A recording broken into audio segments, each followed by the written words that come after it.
السلام علیکم اسٹوڈنٹس، اس ویڈیو میں آپ سنیں گے صنعت لف و نشر کے حوالے سے اور صنعت تکرار کے حوالے سے۔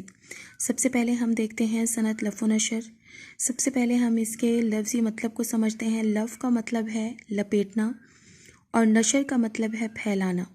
جیسے ہم سنتے ہیں نشر، نشریات، ٹھیک ہے، نشریات آ رہی ہیں یعنی کہ پھیلایا جا رہا ہے، کسی بھی خبر کو نشر کیا جا رہا ہے۔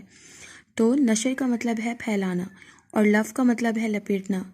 جب شاعر شعر کے پہلے مصرعے میں کچھ اشیاء یعنی کہ کچھ چیزوں کا ذکر کرے، پھر ان کے مشابہ یعنی کہ ان سے نسبت رکھنے والی، ان سے تعلق رکھنے والی دوسری چیزوں کا ذکر کیا جائے، یعنی پہلے مصرعے میں الفاظ کو لپیٹا جائے، پھر دوسرے مصرعے میں ان الفاظ کو کھولا جائے، اسے صنعت لف و نشر کہتے ہیں۔ اس تعریف کو آپ جب اشعار کی صورت میں دیکھیں گے تو بآسانی آپ کو سمجھنے میں تھوڑی سی آسانی ہو جائے گی۔ سب سے پہلے آپ نے اس کے لفظی مطلب کو ذہن میں رکھنا ہے کہ شاعر جو ہیں، لف کا مطلب ہے لپیٹنا اور نشر کا مطلب ہے پھیلانا، یعنی کہ پہلے مصرعے میں شاعر جو ہیں وہ الفاظ کو لپیٹتا ہے، ٹھیک ہے، اور نشر کرتا ہے دوسرے مصرعے میں، یعنی انہی الفاظ کو جو ان سے تعلق رکھنے والی دوسری چیزیں ہوتی ہیں ان کو وہ پھیلاتا ہے یعنی کہ کھولتا ہے۔ اگر ہم شعری مثال دیکھیں تو شعر ہے مثال کے طور پر: نہ ہمت نہ قسمت نہ دل تھا نہ آنکھیں، نہ ڈھونڈا نہ پایا نہ جانا نہ دیکھا۔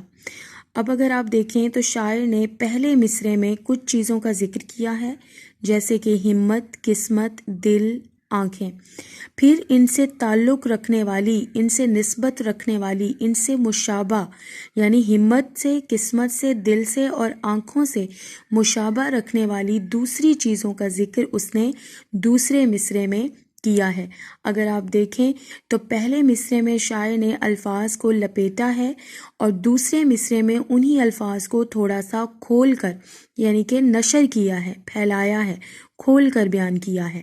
اب جیسے ہمت ڈھونڈنا، ٹھیک ہے، قسمت پایا، قسمت پانا کے معنوں میں آتا ہے، ٹھیک ہے، دل جاننا کے معنوں میں اور آنکھیں دیکھنا کے معنوں میں، یعنی کہ پہلے مصرعے میں کچھ چیزوں کا ذکر کرے، کچھ اشیاء کا، کچھ چیزوں کا ذکر کرے شاعر، اور پھر انہی اشیاء، انہی چیزوں سے تعلق رکھنے والی دوسری چیزوں کا تذکرہ وہ دوسرے مصرعے میں کرے، یعنی پہلے مصرعے میں اس نے الفاظ کو لپیٹا اور دوسرے مصرعے میں اس نے انہی الفاظ کو کھول کر بیان کیا، پھیلا کر، تھوڑی مزید وضاحت کے ساتھ۔ دوسرا شعر دیکھتے ہیں: تیرے رخسار و قد و چشم کے ہیں عاشق زار، گل جدا سرو جدا نرگی سے بیمار جدا۔ اگر آپ دیکھیں تو پہلے مصرعے میں انہوں نے چند چیزوں کا ذکر کیا ہے، جیسے کہ رخسار، قد اور چشم، ٹھیک ہے، اور اسی طرح دوسرے مصرعے میں انہوں نے گل کا، سرو کا اور نرگس کا ذکر کیا ہے۔ اب اگر آپ دیکھیں تو گل سے مراد پھول ہے، یعنی کہ رخسار کو گلوں کے ساتھ، گلوں کا استعارہ استعمال کیا ہے شاعر نے۔ قد کے لیے ہمیشہ ایک سرو کا پودا ہوتا ہے جو کہ بہت سیدھا ہوتا ہے اور لمبا ہوتا ہے، اس لیے قد کی طوالت کو اور اس کی لمبائی کو ہمیشہ محبوب نے اپنے محبوب کے لیے شاعر نے سرو کا لفظ استعمال کیا ہے، اور چشم یعنی کہ آنکھیں، اور ان کے لیے نرگس جو ایک پھول کا نام ہے، ٹھیک ہے، اس کا استعمال کیا ہے، اس لفظ کا۔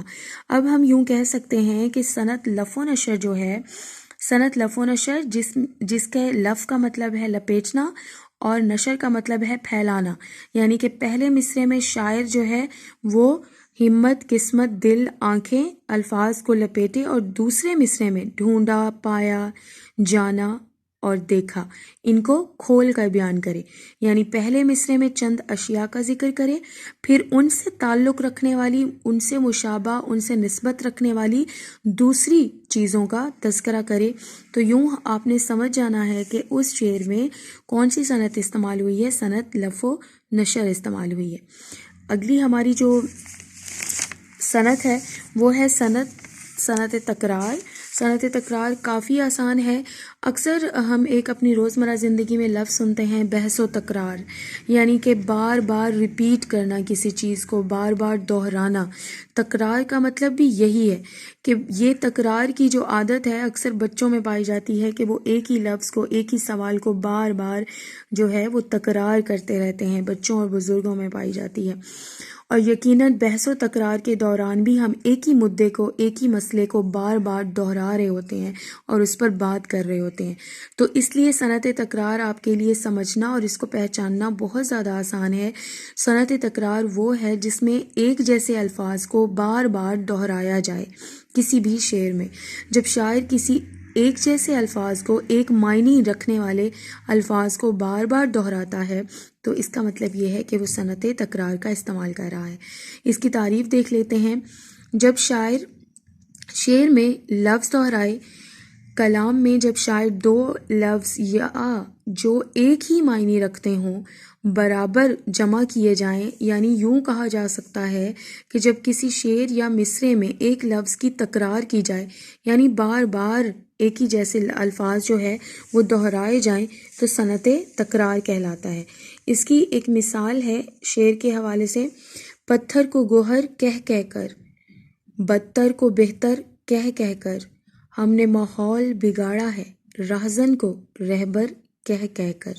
اب اس میں جو کہہ کہہ کا لفظ ہے اگر آپ دیکھیں تو کم و بیش 6 مرتبہ اس کو دہرایا گیا ہے۔ کر کا لفظ، اس کو بھی دہرایا گیا ہے۔ کو کے لفظ کو بھی دہرایا گیا ہے۔ اس کی تکرار موجود ہے، یعنی کہ جن الفاظ کو جو ایک جیسے معنی رکھتے ہوں اگر ان کی تکرار کسی بھی شعر میں موجود ہے اور ایک ہی جیسے الفاظ کو بار بار دہرایا جا رہا ہے تو اس کا مطلب یہ ہے کہ اس میں صنعت تکرار جو ہے وہ اس کا استعمال کیا گیا ہے۔ امید کرتی ہوں کہ آپ کو صنعت تکرار اور صنعت لفظ و نشر کی سمجھ آ گئی ہوگی۔ اگر آپ کو سمجھ آ گئی ہو تو ویڈیو کو لائک کیجیے گا، چینل کو سبسکرائب کیجیے گا۔ اپنا بہت خیال رکھیے گا۔ اللہ حافظ۔